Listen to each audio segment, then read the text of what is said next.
Дека љубовта не излегува од мода, докажаа девојките од триото Шербет, преку изведбата на познати евергрини, магичната сценографија и нивните гласови, уште еднаш покажаа зошто се омилени во Тетово, а и надвор од него.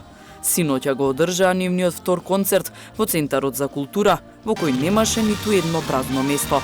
Насмејани како и секогаш, со нас ги споделија импресиите од настапот.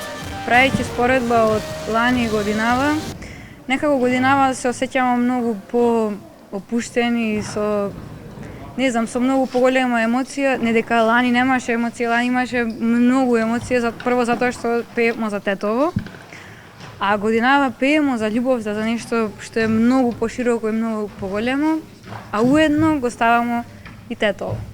Јас сум пресреќна за ова вечер и за овој концерт и многу ми е мило и драго што навистина цела сала беше полна. Не знам, срцето ми е полно. Бевме дојдени да им приредиме една преубава вечер на нашите граѓани, бидејќи сите знаеме дека многу ретко се случуваат вакви настани во Тетово и многу малку се наброи во една година.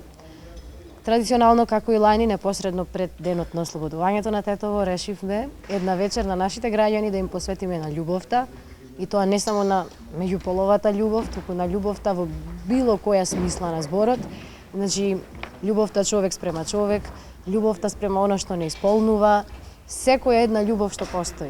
Задоволни од концертот беа и нивните соработници, кои ги придружуваа на музички инструменти. Го потенцираа значењето на Шербет за развојот на културата во Тетово. Мислам дека стилот полека се дефинира кај нив, а очевиден е ентузијазмот.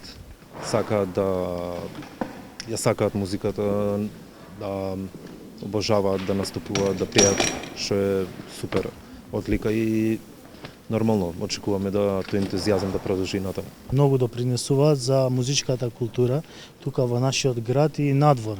Значи не само во нашиот град. Значи еден бенд трио со традиција сакаат, значи да ја продолжат традицијата, плюс они се во хорското пеење, така да супер, мислам дека на добар пат. На крајот, силниот аплауз од полната сала говореше за исполнетата цел на шеќерните девојки, опејување и ширење на љубовта.